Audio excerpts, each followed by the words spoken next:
I never expected the first time I met her to feel like standing before a living storm. The alien woman was strapped to the medical table, arms pinned by restraint fields, silver bands clamped around her wrists, ankles, and throat. Her eyes burned like molten gold, sharp enough to cut through the holographic monitors surrounding her. Even weakened, even sedated, she radiated such power that every scientist in the room kept a safe distance. Except me. Dr. Jalen Miles, xenobiology lead. Unfortunately, the only person her scan reacted to. She's too volatile, Dr. Yara whispered beside me. If she breaks the restraints. I know, I said, staring at the alien through the transparent containment barrier. But we're the ones who pulled her out of the wreckage. She deserves answers, not interrogation. The others didn't agree. To them, she was a threat, a weapon made of flesh, a survivor from a species so feared that even speaking their name caused silence. To me, she was something else. Jalen, Commander Reese warned over the comms, do not enter that room alone. She's killed before. I swallowed hard but ignored it. Fear wouldn't save us. Understanding might. The door hissed open. The temperature dropped instantly. My breath fogged as I stepped inside. She watched every movement with predatory precision. Her muscles flexed against the restraints, testing them, not desperate, just curious. A human approaches, she said, her voice layered, resonant. Brave. Or stupid. I prefer hopeful, I answered, activating the translation implant in my collar. She tilted her head, predator assessing prey. Hope is for the weak. Maybe. I took another step. Or maybe it's for the ones who still survive. Her eyes narrowed. I checked the compact med scanner in my palm. Your ship was destroyed. You were the only survivor. You've been unconscious for 3 days. I remember the impact, she said. I do not remember permission for your machines to touch me. You are dying, I replied softly.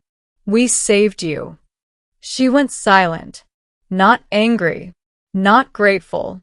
Something more dangerous, thoughtful. Your name? I asked. Her lips curved slightly, as if amused. Names are given by those who own you. Do you wish ownership of me, human? No, I answered immediately. No one owns you here. Her gaze flicked to my hands, my posture, my breathing, analyzing every detail. Then why do you stand so close? Because I wanted to understand her. Because the galaxy feared her species, and I didn't believe they were monsters. Because something inside me whispered that she was not meant to be feared, only seen. But I couldn't say that. So I answered, because I'm not afraid of you. She leaned forward, pulling against the restraints, bringing her face inches from mine. The restraints creaked. Alarms chirped. Everyone outside panicked. But I didn't move. Her breath brushed my cheek, cold as deep space. Then she whispered 5 words that nearly stopped my heart. Why does my life matter? Time froze. No threat. No rage. Just raw, devastating sincerity. A warrior tired of being a weapon. You matter because you exist, I whispered.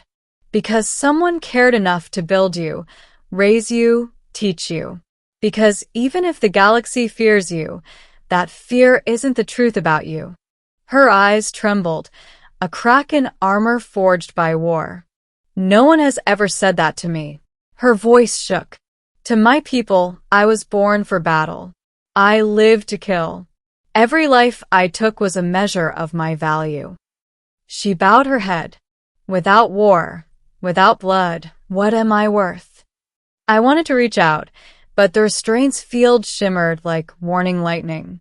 You're worth more than what you've done, I said. You're worth who you choose to become. Her breath staggered, not from weakness, but from hearing something she had never been offered. Choice. Outside the barrier, Reese yelled through the comms again. She's manipulating you. Step away. But I didn't. I touched the control pad, and the restraints snapped open. Instantly, the room erupted in alarms. Security swarmed to the barrier, weapons raised. She stood, towering, fierce, her muscles rippling as if she could tear the laboratory apart. But she didn't strike. She didn't escape. She didn't even move. She looked at me. You freed me, she whispered. No, I said, pulse racing. I trusted you. The two weren't the same. She raised her hand slowly, palms open, not claws bared. A silent promise. Security shouted demands. Get on the ground. Do not move. Restrain her. She ignored them. She only asked one question. What is your name, human? Jalen. She repeated it, memorizing it like something precious. Jalen. Then she turned and knelt on the floor, surrendering her freedom simply because I believed in her. I stood between her and the guards. If you attack her, I said, voice steady, you'll have to go through me. The guards hesitated, not because of me, but because she didn't resist. She didn't lunge. She didn't act like the monster the galaxy claimed she was. She waited. Commander Reese eventually lowered his weapon with visible frustration. She's your responsibility, he spat. If she turns, her blood and yours are on your hands. The guards dispersed, the alarm silenced, and soon we were alone again. She rose slowly, meeting my eyes. You risked your life for me, she said.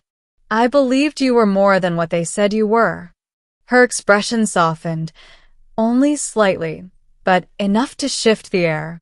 What do I call you, if not master? She asked. Equal, I answered. She blinked, unfamiliar with the word, but eager to understand it.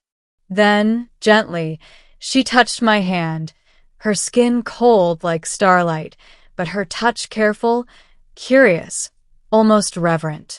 In my language, she whispered, there is a word for someone who gives meaning to another's existence. She took a breath. It is not romantic. It is not ownership. It is sacred. What is the word? I asked. She leaned in close again, her voice brushing my ear, but this time without intimidation or threat. Jalen, she whispered, you are my answer. I felt my heart stop for a beat, not from fear, but from the weight of what her people considered sacred. Then she stepped back and bowed, not as a soldier obeying, not as a slave submitting, but as a warrior acknowledging someone who finally saw her. What is your name? I asked softly. She hesitated, then spoke it slowly, as if unveiling something fragile. Kyra. For the first time since she awakened, she smiled, faint, cautious, but real. The galaxy had labeled her a weapon. But in that moment, she was simply Kyra, someone searching for a reason to exist. And I intended to help her find it.